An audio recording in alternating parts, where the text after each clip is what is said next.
Well, hello there, everyone, on this manic Monday. How you doing? It's February 20th in 2023. Some of you might be off work today. It is a federal holiday, President's Day. So hopefully you're doing outstanding. Excuse me, I'm Mazske Finance, coming to you currently from South Florida. And as always, I'm not a financial advisor, CPA, or an attorney. Nothing like that. I'm not an expert in anything. I'm a blue-collar guy who, as you might know, became a multimillionaire. Even though he never made a lot of money, he learned how to invest.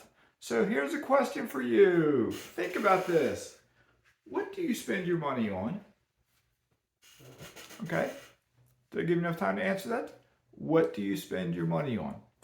And I know almost everybody will spend their money on bills, right? You got maybe rent, you got a mortgage, you got utility bills, you got car payments, you got grocery bills, you got doctor's bills, medical bills, cell phone bill, internet bill, etc., etc., etc. Okay? So out of all those bills, how many of them are unnecessary?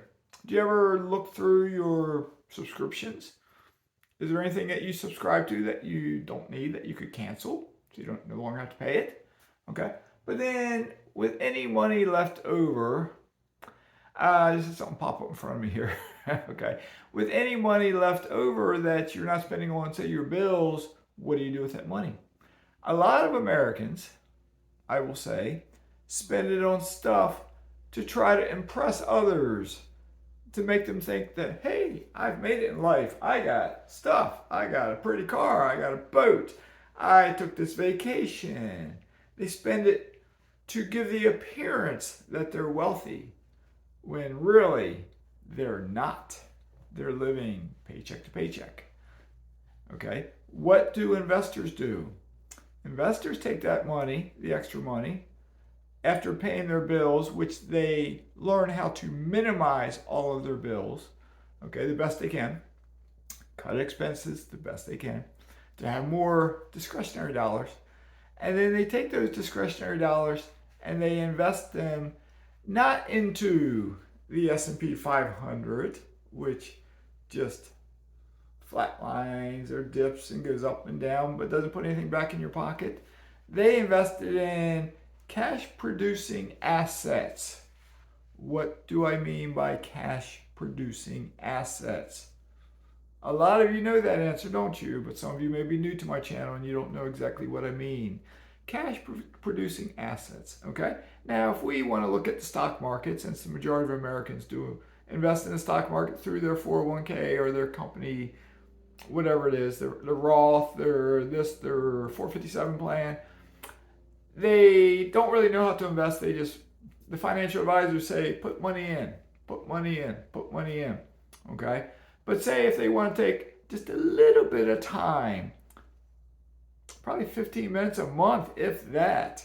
It wouldn't take much at all. One day of looking at 15 minutes in a year, perhaps, and look at dividend paying stocks. More specifically, look at dividend aristocrats or dividend kings. Dividend aristocrats are companies that pay a dividend that have increased their dividends for 25 consecutive years. Dividend kings have increased their dividend for 50 consecutive years. Okay? That usually means if they've been increasing their dividend this long, the odds are good they will keep increasing it for however long they can do it for. Okay? So if you get dividend paying stocks, you can get dividends that pay between 1.5% to 9%, 10%. Okay? Isn't it better to get some income if you're going to only invest in stocks? If you have the S&P 500, you don't get any income. You don't get any income. All right, it just it may flatline, it may have a good year, it may have a bad year, but stock market's been in a bubble since 1990. Not a bubble, but it's been going up more or less since 1990. Those of you that are younger than me, especially if you're young enough, you haven't experienced crashes yet, you got to realize the stock market is still overvalued. It is still, I'll repeat that, it is still overvalued. All right, yes, selectively you can pick individual stocks that are not or that will grow well, but for the most part, you're playing a sucker's game. You're following the sheep. You're investing in an S&P 500 fund. You're following the sheep.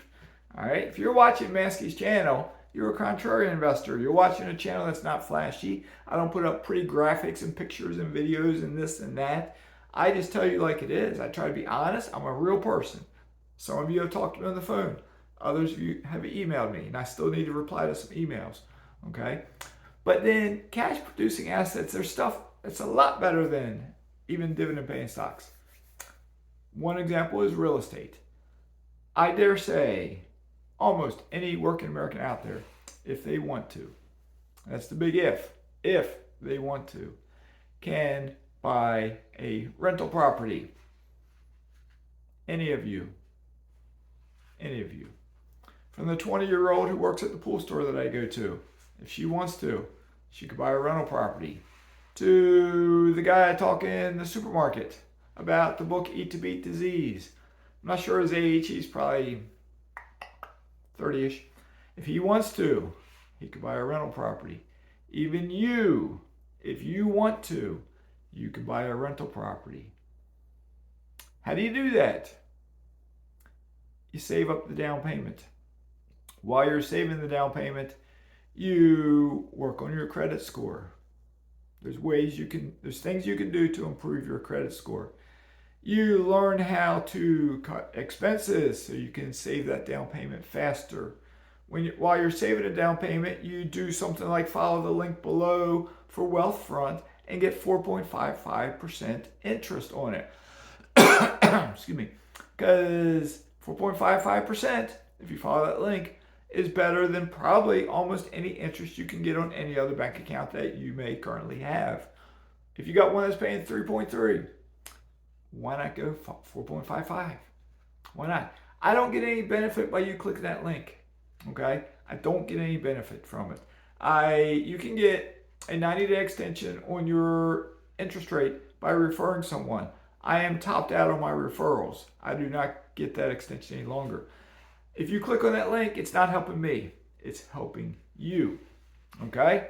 So what else can you do besides buying a rental property? Because the rental property pays you rent every single month.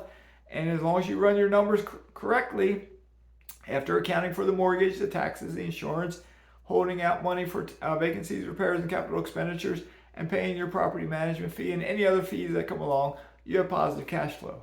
Okay? That's putting money into your pocket. You're investing money. Paying your discretionary dollars to buy a cash producing asset. That's putting money into your pocket. Now, if you're an investor, you take that money that goes in your pocket and you keep it in Wealthfront or some other bank. You keep it somewhere safe, not in the stock market. And you let it accumulate.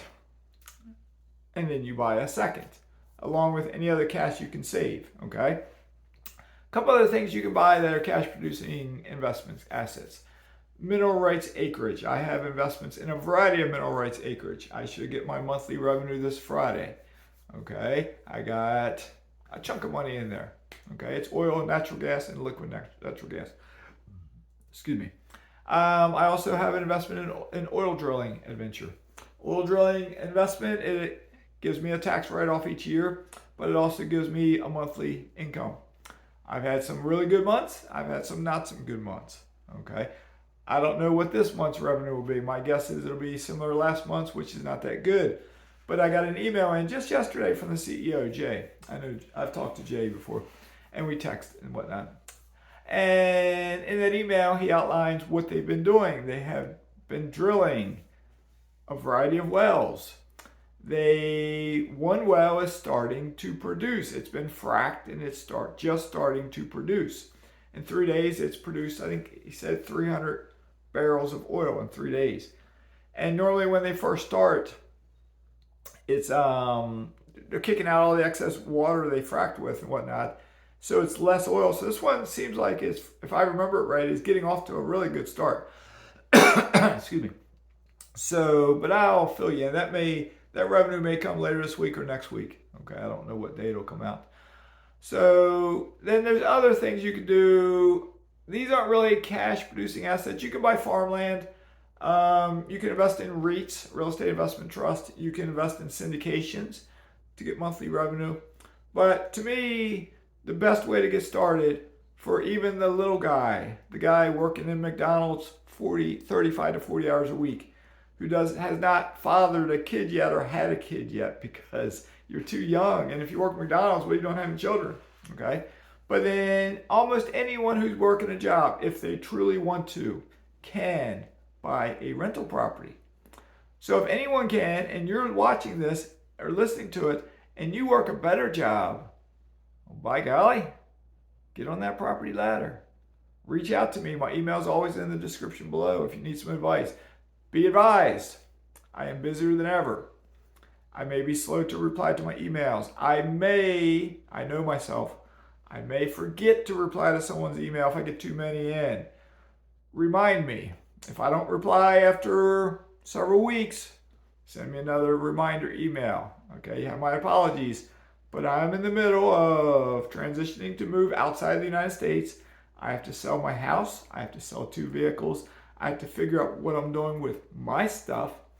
And I got other things to do. Okay, so I'm busy. All right, so that being said, have a great day. How do you like this shirt? It's a little tight on me. I'm not going to wear it much. But my oldest son brought it to me a while back. He got it on the island of Fiji for me. And he got the largest size he had. And I've lost 25 pounds in the last year. And it's still a little tight on me. So anyway, with that being said, have a great day. Make sure you subscribe and click the thumbs up. And Maskey's signing out.